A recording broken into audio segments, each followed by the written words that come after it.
नमस्कार और इस नए वित्तीय विश्लेषण में स्वागत है। आज हम एक बहुत ही दिलचस्प और ज़रूरी विषय पर गहराई से चर्चा करेंगे। अक्सर ये मान लिया जाता है कि एक बड़ी सैलरी का मतलब अपने आप बहुत सारी संपत्ति होना है, राइट? लेकिन सच तो ये है कि उच्च आय यानी हाई इनकम और वास्तविक संपत्ति के बीच एक बहुत बड़ा फासला होता है। आज का ये पूरा विश्लेषण इसी बात पर केंद्रित है कि केवल एक भारी भरकम पेचेक धन का निर्माण नहीं करता, वित्तीय निर्माण का असली खेल तो कहीं और ही है। चलिए सीधे मुद्दे पर आते हैं। ये विचार बहुत ही शक्तिशाली है। अंतर सैलरी में नहीं, अंतर मनी माइंडसेट में होता है। अगर गहराई से सोचा जाए तो वित्तीय स्वतंत्रता सिर्फ इस बात से तय नहीं होती कि महीने की आखिरी तारीख को बैंक खाते में कितना पैसा क्रेडिट हुआ।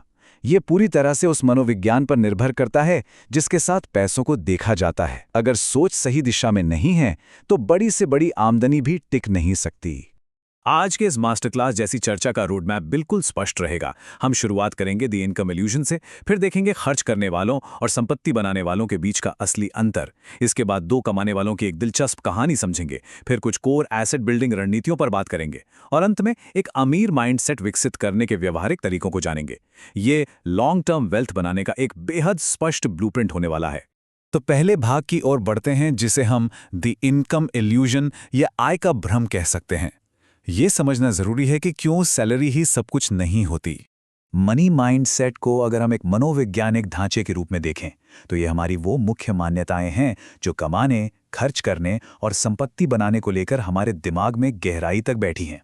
एकदम सरल शब्दों में कहें तो किसी भी इंसान की आर्थिक वास्तविकता पूरी तरह से उसके आंतरिक विश्वासों का ही परिणाम होती है।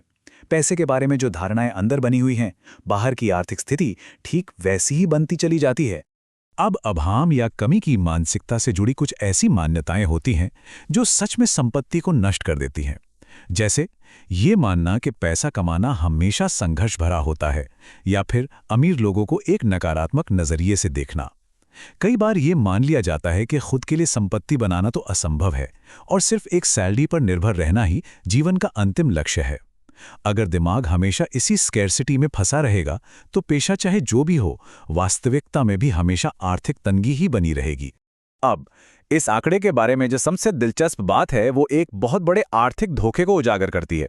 हाई अर्नर्स अक्सर इसी जाल में फंसते हैं।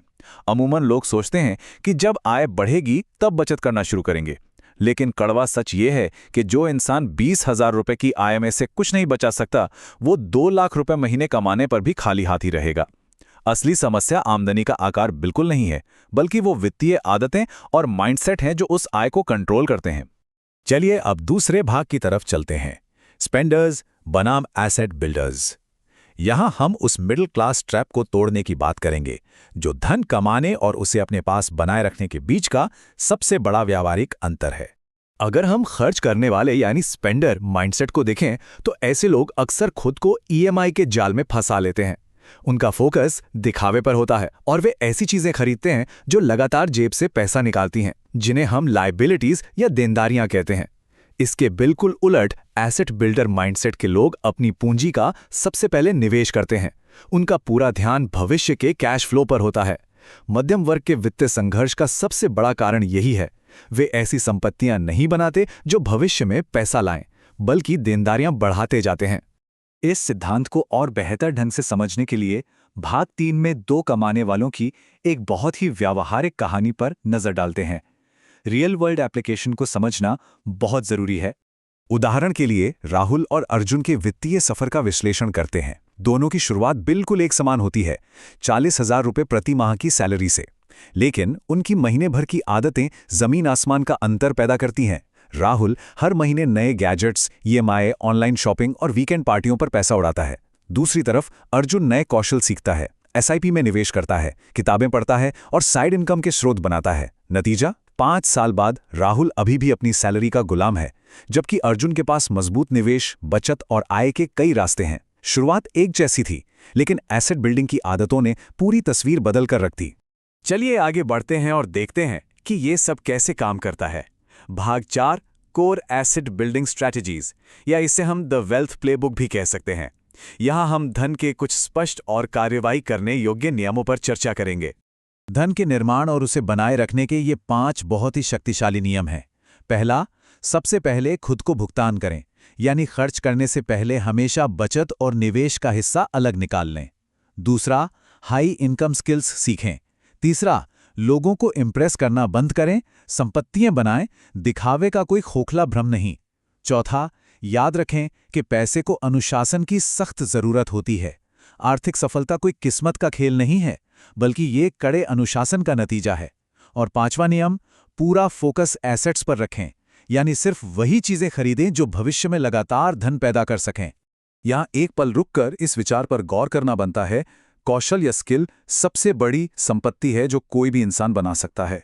किसी भी पेशेवर के लिए अपनी प्राइमरी इनकम या कैश फ्लो को बढ़ाने का सबसे सीधा और असरदार तरीका यही है कि वो लगातार अपस्किलिंग करता रहे। एक बार जब कोई उच्च मूल्य वाला कौशल सीख लिया जाता है तो वो जीवन भर पैसा कमाने की एक मशीन बन जाता है। और अब हम अपने अंतिम हिस्से पर आ गए हैं, भाग 5, एक अमीर माइंडसेट विकसित करना। ये वित्तीय स्वतंत्रता की असल इंजीनियरिंग है। तो सबसे महत्वपूर्ण बात यह है कि इन रणनीतियों को कागज से उतारकर रोजमर्रा की जिंदगी में कैसे लाया जाए। इसके लिए हर दिन फाइनेंस के बारे में कुछ नया सीखना, एजुकेशनल किताबें पढ़ना और सफल लोगों के व्यवहार को ऑब्जर्व करना जरूरी है। साथ ही उन खर्चों को पूरी तरह से खत्म करना जिनकी कोई जरूरत नहीं है, जल्द से जल्द निवेश शुरू करना और आय के कई अलग अलग रास्ते तैयार करना। यही वो रोज के छोटे छोटे कदम हैं जो दिमाग को गरीबी वाली सोच से बाहर निकालकर निरंतर एसेट बनाने की दिशा में ले जाते हैं। इस बात को हमेशा याद रखा जाना चाहिए, हर बड़ी वित्तीय सफलता पहले दिमाग में जन्म लेती है और फिर वह वास्तविकता बनती है। धन कभी भी अचानक से या संयोग से नहीं बनता। किसी भी बैंक खाते में पैसा दिखने से बहुत पहले उस वेल्थ की पूरी इंजीनियरिंग मानसिक स्तर पर विचारों और अनुशासन के रूप में हो चुकी होती है। ये एक 100% आंतरिक प्रक्रिया है जो बाद में बाहरी दुनिया में आर्थिक समृद्धि के रूप में दिखाई देती है। हमारा आज का ये विश्लेषण यहीं संपन्न होता है, लेकिन जाने से पहले एक ऐसा सवाल जो गहरे आत्ममंथन की मांग करता है, वो कौन सी सबसे बड़ी वित्तीय आदत है जो आगे की आर्थिक यात्रा को आकार दे रही है। अपनी एसेट बिल्डिंग रणनीतियों पर आज ही गहराई से विचार करना बहुत जरूरी है। इस चर्चा का हिस्सा बनने के लिए बहुत बहुत धन्यवाद। बस ये याद रखना है कि वित्तीय स्वतंत्रता की शुरुआत हमेशा और हमेशा एक सही माइंडसेट से ही होती है।